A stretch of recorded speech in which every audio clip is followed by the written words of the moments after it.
जय हिंद मेरे प्यारे दोस्तों, मैं शुभम आप सबका स्वागत करता हूँ CSE 2023 के next part of question discussion में। तो यहाँ पे हम क्वेश्चन नंबर 71 से स्टार्ट करते हैं अभी। ओके, तो देखिए फर्स्ट जो स्टेटमेंट है यहाँ पे MSME से रिलेटेड क्वेश्चन है। According to MSME development act 2006, medium enterprise, देखिए definition, medium enterprise are those which invest in the plant machinery between 15 crore to 25 crore. ठीक है। सेकंड देखिए, ऑल बैंक लोन्स, देखिए all bank loans to MSME qualify under priority sector. ठीक है, all bank loans. अब थोड़ा इसको देखते हैं हम लोग।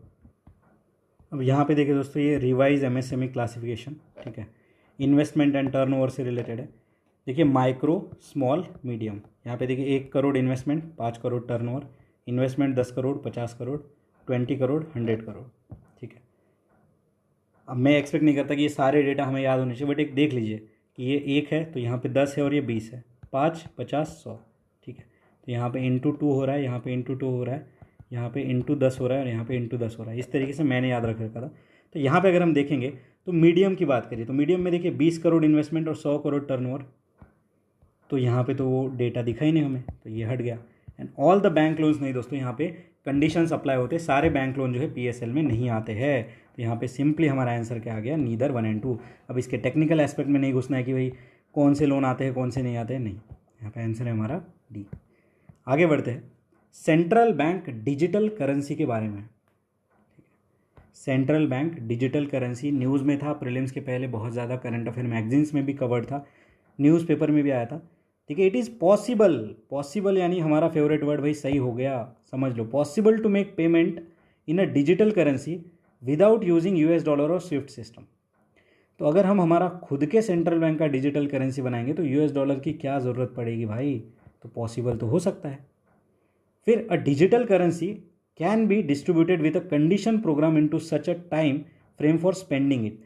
तो ये देखिए दोस्तों, डिजिटल करेंसी में अगर हम भेज रहे हैं, जैसे एक बेनिफिशियरी को भेज रहे हैं कि ये जो पैसा है आप किताबें खरीदने में यूज़ करोगे, तो वो उसी दुकान पे रिडीम होगा जहाँ पे किताबें बिक रही है, या फिर वो पर्टिकुलर चीज़ इसी, जैसे आप बोलोगे कि इस टाइम तक आपका जो है ये फंड यूज़ हो जाना चाहिए, तो उसी टाइम तक वो जो है वहाँ पे अवेलेबल रहेगा। तो ये सारा तो फ़ायदा है हमारे डिजिटल जो करेंसीज है उसका। ठीक है, तो यहाँ पे हमारा आंसर क्या आ जाएगा दोस्तों, दोनों स्टेटमेंट यहाँ पे सही है, कोई यहाँ पे जो है ट्रैप वर्ड नहीं है। ठीक है, और ये दोनों जो है पॉसिबिलिस्टिक है, पॉजिटिव है। आंसर आ गया हमारा बी, सी। ठीक है, बोथ 1 एंड 2।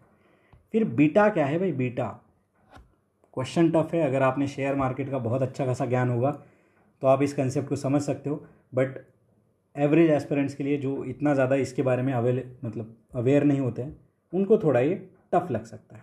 ठीक है, तो ये बीटा क्या होता है, तो यहाँ पे देखिए सीधा सीधा आंसर देख लेते हैं, इसमें हम ज़्यादा डीप ड्वेल नहीं करेंगे इस क्वेश्चन में। ठीक है, बीटा क्या होता है दोस्तों, तो ये एक न्यूमेरिकल वैल्यू होती है जो कि मेजर करती है fluctuation of stock to change in the overall stock market. तो अगर बीटा मोर देन 1 अगर होता है तो ये बहुत ज़्यादा वोलाटाइल है, और ये लेस देन 1 अगर होता है तो ये लेस वोलाटाइल है। ठीक है, तो ये लेस वोलाटाइल है, तो ये आप यहाँ पे याद रखेंगे बीटा के बारे में। ठीक है, तो बस ये डी डेफिनेशन हमारी जो है बीटा की। अगला क्वेश्चन अगर हम देखेंगे, क्वेश्चन नंबर है हमारा 74। ठीक है, क्वेश्चन नंबर है हमारा 74, SHGs के बारे में है। ठीक है, थर्ड से पढ़ते हैं। करेक्ट यहाँ पे पूछा है, RRB and schedule commercial bank supports SHG, supports, advises, ये वर्ड मैंने आपको बताए थे मास्टर वीडियो में, ये पॉजिटिव वर्ड्स होते हैं। तो सपोर्ट तो कर सकते हैं यार शेड्यूल कमर्शियल बैंक और RRB, रीजनल रूरल बैंक्स, और SHGs मेनली रूरल एरिया में ही होती है। सेकेंड देखते हैं, in an SHG all members of the group take responsibility for loan that an individual member takes. SHG का वही तो फिनोमेना है, सब क्या बोलते हैं वो, क्या एक कहावत है, एकता में शक्ति है और अकेले में फटती है। ठीक है, तो एकता में शक्ति कहाँ है, तो SHG में है। तो all members of the group take responsibility for a loan that an individual members take. तो सारे रिस्पॉन्सिबल होते हैं, इसीलिए जो है यहाँ पे चीज़ें अच्छी तरीके से चलती है।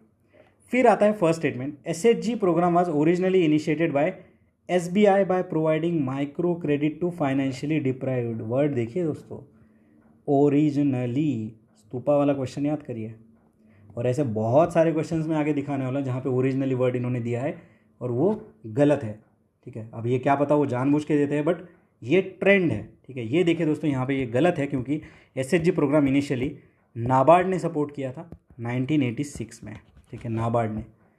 और ये जो एसएचजी का फंडा है ये सारा ग्रामीण बैंक जो है बांग्लादेश का, वहाँ से आया था। मोहम्मद यूनुस जो कि एक नोबेल प्राइज़ विनर है, उन्होंने स्टार्ट किया था। ग्रामीण बैंक ऑफ बांग्लादेश के टाइम पे आया था और इंडिया में नाबार्ड ने जो है इसे सपोर्ट किया था। आंसर है हमारे यहाँ पे ओनली 2, फर्स्ट स्टेटमेंट यहाँ पे गलत है, ठीक है। अब देखिए यहाँ पे इंस्टीट्यूशन का नाम इन्होंने गलत दे दिया, एसबीआई नहीं है। आगे बढ़ते हैं, अगला क्वेश्चन देखिए, हमारा एनालिटिकल स्किल यहाँ पे चेक करेगा। कहते हैं 2 स्टेटमेंट है। पहला स्टेटमेंट क्या कहता है, India's public sector health care system largely focus on curative care with limited preventive, promotive and rehabilitative. अब यहाँ पे आपका मेंस का ज्ञान काम आएगा दोस्तों। मेंस में हमने ये बहुत अच्छी तरीके से हमें पढ़ाते हैं और हम पढ़ते भी हैं कि इंडिया में क्यूरेटिव के ऊपर ज़्यादा फोकस है रैदर देन प्रिवेंटिव। मतलब बीमारी ना हो इसके ऊपर हम ज़्यादा काम ही नहीं करते, बीमारी होने के बाद हम इसके ऊपर काम करना चालू करते हैं। तो ठीक है, एक कॉमन ट्रेंड है, हमें भी पता है कि अच्छी डाइट लेने से हम बीमार नहीं पड़ेंगे, बट हम क्या खाएंगे, जो भी चीज़ें गलत है उन्हीं का सेवन करेंगे। तो ये तो सही लग रहा है, प्लेन स्टेटमेंट सही है। सेकंड देखिए, under India's decentralize approach on health care delivery, क्या कह रहा है, India's decentralize approach to health care delivery, the states are primarily responsible for organizing health services. अब डिसेंट्रलाइज सर्विस यानी ये फेडरलिज्म वाली बात आ गई थोड़ी। हेल्थ केयर देखिए, हमें पता है हेल्थ जो है स्टेट की रिस्पॉन्सिबिलिटी है, ठीक है। ये स्टेटमेंट सही है। अब इंडिविजुअली देखा जाए तो दोनों स्टेटमेंट सही है, बट यहाँ पे अगर हम दोनों को कंबाइन करें, ऐसा नहीं है कि statement 2 is the correct explanation of 1। मतलब स्टेट के अंदर हेल्थ एज अ सब्जेक्ट है, इसलिए हम जो है क्यूरेटिव के ऊपर फोकस करते हैं ज़्यादा, ऐसा नहीं है ना। अगर ये यूनियन के अंदर होता फिर भी सेम ही तो स्टांस होता ना यहाँ पे। तो this is not a reason, ठीक है, this is not a reason कि स्टेट के पास जो है हेल्थ सब्जेक्ट है इसीलिए जो है यहाँ पे, इसलिए हम यहाँ पे जो है क्यूरेटिव के ऊपर ज़्यादा फोकस करते हैं, नहीं। तो यहाँ पे आंसर क्या आएगा, दोनों स्टेटमेंट इंडिविजुअली सही है, यहाँ पे आंसर है हमारा बी। ओके, यहाँ पे आंसर है हमारा बी। आगे बढ़ते हैं, नेक्स्ट अगला जो क्वेश्चन है इसे हम देखते हैं, क्वेश्चन नंबर 76, ठीक है। यहाँ पे देखिए सेम PYQs आपको हेल्प करते हैं। 2020 के PYQ में ये सिस्टम यहाँ पे मेंशन है कि India needs to extract more than quarter of the world's ground water to satisfy, देखिए to satisfy, vague word, drinking water and sanitation needs of almost fact, ठीक है, 18% of world population living in its territory. अब यहाँ पे देखिए दोस्तों, जो major concern है हमारे ग्राउंड वाटर एक्सट्रैक्शन का वो है कि हमारा अराउंड 90%, 80-90% जो है ग्राउंड वाटर एक्सट्रैक्ट होता है। किस लिए, एग्रीकल्चर में इरीगेशन के लिए, तो इरीगेशन के लिए यूज़ होता है। तो ये भाई साहब यहाँ पे स्टेटमेंट बना के क्या कह रहे हैं कि ये ड्रिंकिंग वाटर के लिए यूज़ हो रहा है, तो ये तो गलत हो गया। जैसे ही ये गलत हो गया, पहला स्टेटमेंट सही होगा बिना पढ़े कि यूएन की वर्ल्ड वाटर डेवलपमेंट रिपोर्ट क्या कहती है कि India extract more than quarter of the world's ground water each year. अब ये रिपोर्ट, ये नाम थोड़ा याद रखिए कि यूएन की है, और ये हमारे मेंस वाले क्वेश्चंस में हम डायरेक्ट यहाँ पे जो है इसे मेंशन कर सकते हैं, ठीक है। आगे बढ़ते हैं, नेक्स्ट अगला क्वेश्चन। अब देखिए इसी पर्टिकुलर प्री के क्वेश्चन को अगर हम देखेंगे ध्यान से, तो ऐसा ही क्वेश्चन देखिए एक GS 1 या GS 3 में आया है, फ्रेश वाटर रिसोर्सेज से रिलेटेड, ठीक है। तो ये थीम भी हमें बता देता है एग्जामिनर प्रीलिम्स में कि मेंस में किस तरीके से क्वेश्चन आ सकता है, ठीक है। तो यहाँ पे आंसर क्या बना हमारा, सी इज़ द आंसर, ठीक है। 77 देखते हैं, पॉलिटी का क्वेश्चन है, ठीक है। According to Constitution of India, central government has a duty to protect state from internal disturbances. According to Constitution of India है, बट ये चीज़ हमारे कॉन्स्टिट्यूशन में मेंशन है, ठीक है। सेकेंड देखिए, the constitution of India exempts the state from providing legal counsel to the person being held for preventive detention. देखिए दोस्तों, यहाँ पे एग्जेम्प्ट नहीं करा जाता, यहाँ पे अलाउ है, ठीक है, यहाँ पे ये चीज़ अलाउड है, तो ये तो हमारा गलत हो गया। और थर्ड देखिए, according to prevention of terrorism act, confession of the accuse before the police can not be use as a evidence. ये गलत है दोस्तों, यहाँ पे it can be use, it can be use, ठीक है। अब ये देखिए दोस्तों, ये क्वेश्चन जो है इसका ये स्टेटमेंट बहुत ज़्यादा टफ है। चलो हम 2 पे तो पहुँच जाएंगे, बट थर्ड स्टेटमेंट हमें पता होना बहुत ज़्यादा डिफिकल्ट है, ठीक है। और यहाँ पे अगर हम सिंपली सोचें कि प्रिवेंशन ऑफ टेररिज्म एक्ट 2002 का 2023 में पूछ रहा है, तो मैंने ये भी बताया था कि बहुत पुरानी थीम, बहुत ही पुराना एक्ट, बहुत पुरानी रिपोर्ट, ऐसा कुछ पूछता है। बट उस एग्ज़ाम प्रेशर में ये अप्लाई करना थोड़ा मुश्किल है। बट अभी हमने वो एस्पेक्ट यहाँ पे सीखा है थोड़ा सा, ठीक है, थोड़ा सा सीखा है। तो यहाँ पे देखिए, ये कैनॉट की जगह कैन लिख दीजिए और एग्जाम की जगह यहाँ पे अलाउ लिख दीजिए। तो ये दोनों तीनों स्टेटमेंट यहाँ पे सही हो जाएगा। तो हमारा आंसर क्या हुआ, only one is correct as per this question, ठीक है। अभी यहाँ पे नेक्स्ट आगे बढ़ते हैं। अब ये जो क्लॉज है दोस्तों, फर्स्ट स्टेटमेंट वाला, ये कौन से आर्टिकल में है, 355 के अंदर है, ठीक है। ये वाली जो चीज़ है ये आर्टिकल 22 के अंदर मेंशन है, आर्टिकल 22 सब क्लॉज 5 के अंदर है, ठीक है।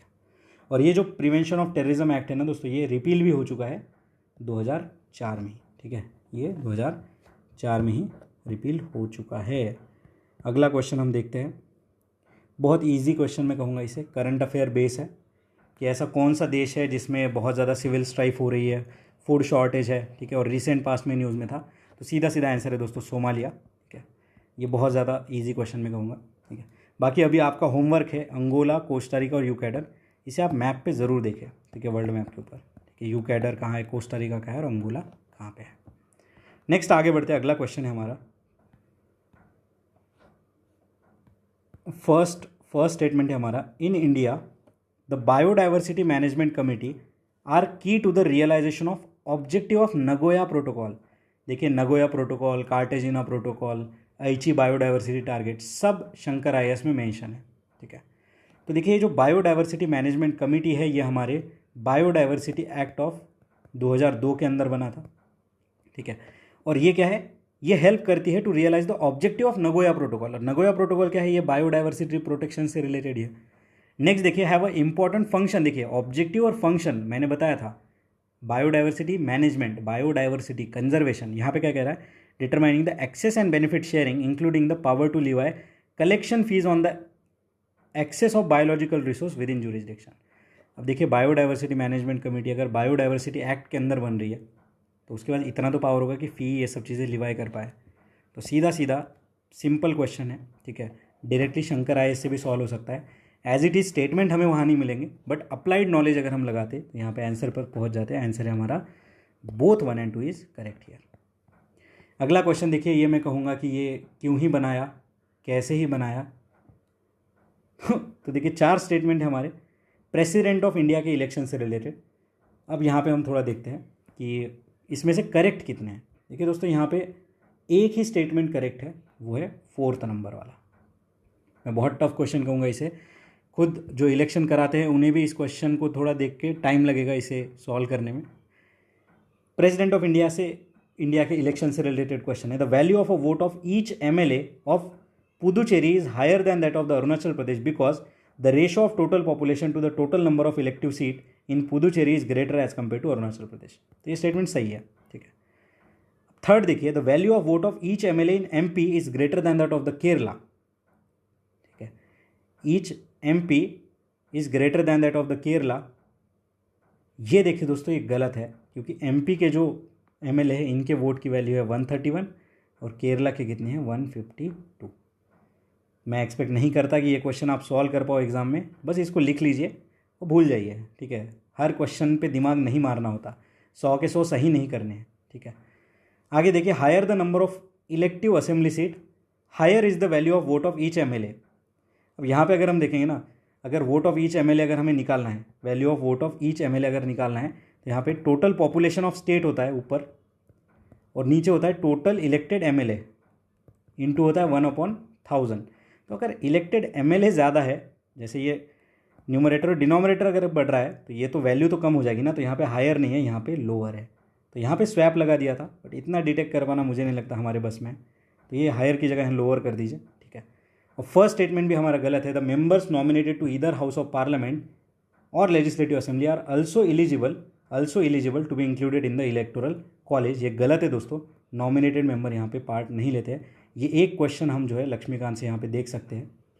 तो ये एक स्टेटमेंट हम लक्ष्मीकांत से देख सकते थे, ठीक है, बट ये गलत है, ये गलत है, ये गलत है। यहाँ पे हायर की जगह लोअर होना चाहिए था, और ये हमने देख लिया। बाकी 4th यहाँ पे सही है, बस इतना ही याद रखिए, इसमें ज़्यादा डीप डाउन हमें जाने की ज़रूरत नहीं। Only 1 is the correct answer.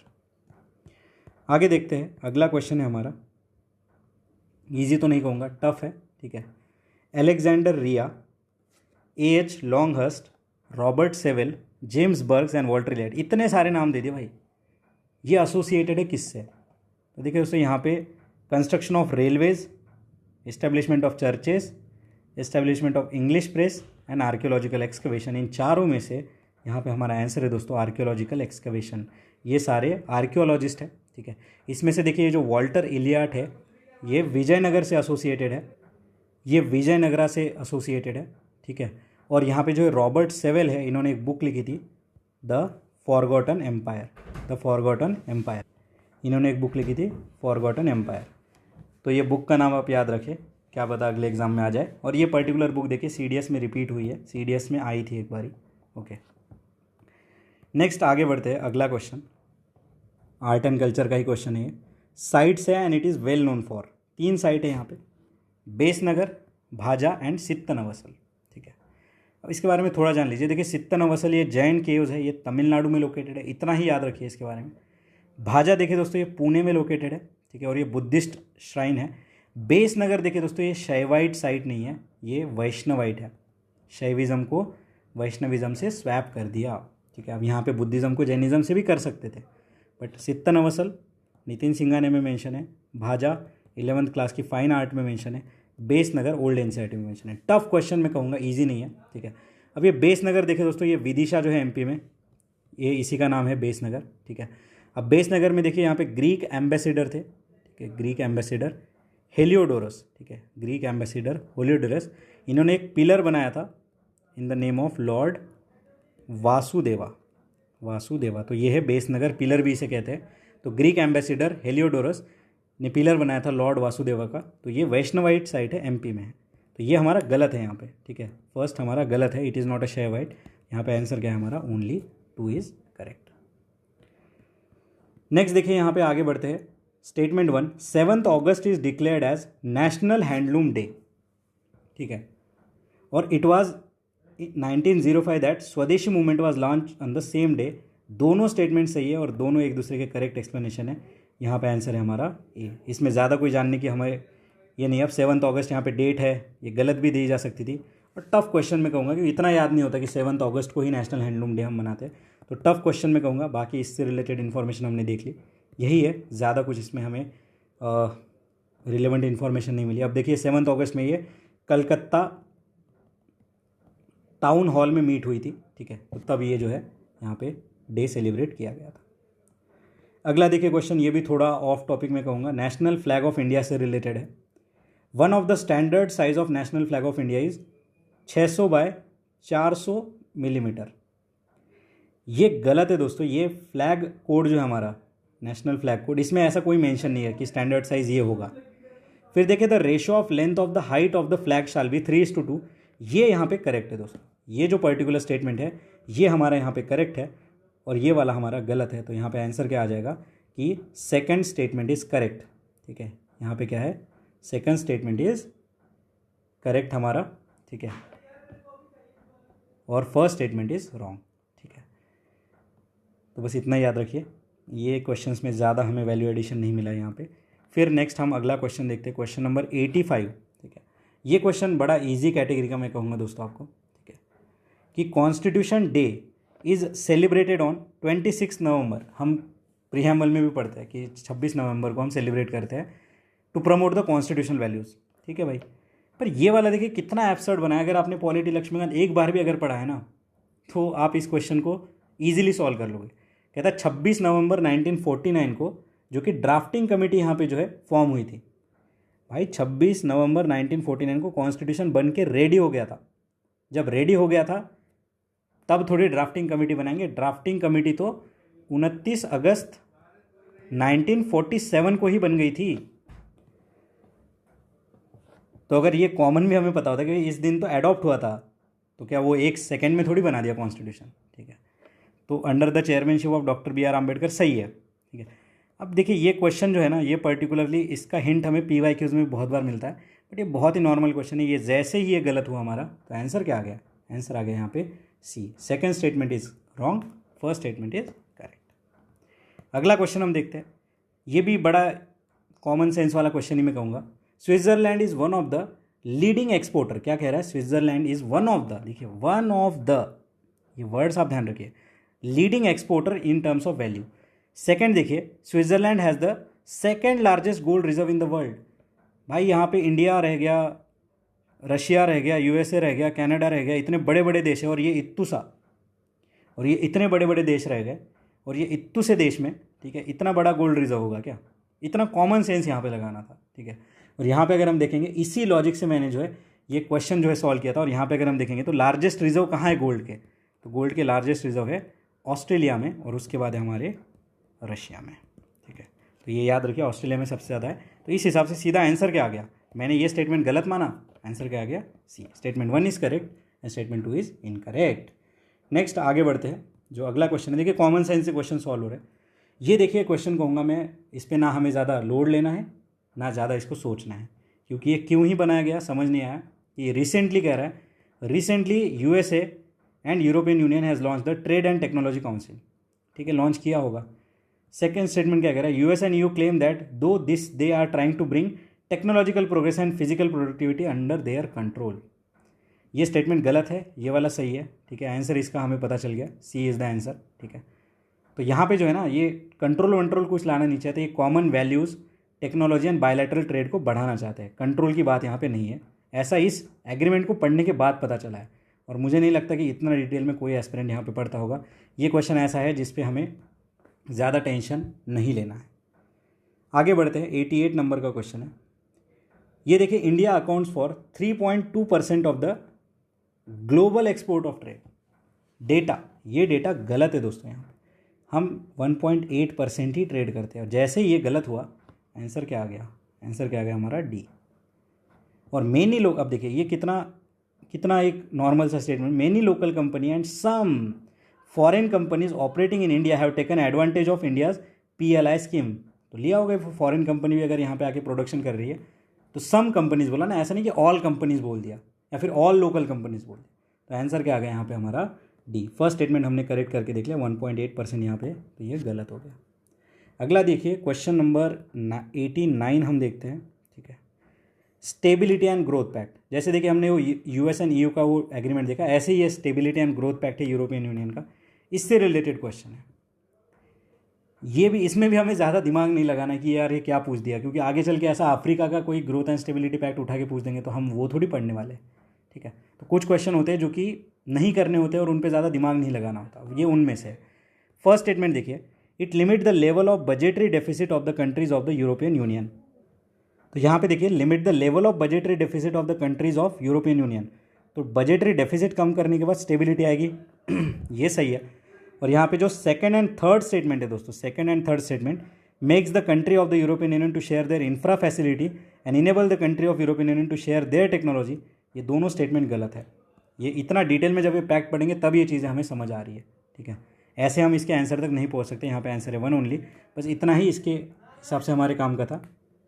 उसके बाद देखिए दोस्तों, यहाँ पे अगला क्वेश्चन है, ठीक है, कह रहा है recently all the countries of UN adopted the first ever, देखिए all first ever compact on international migration on global compact of safe orderly and regular migration.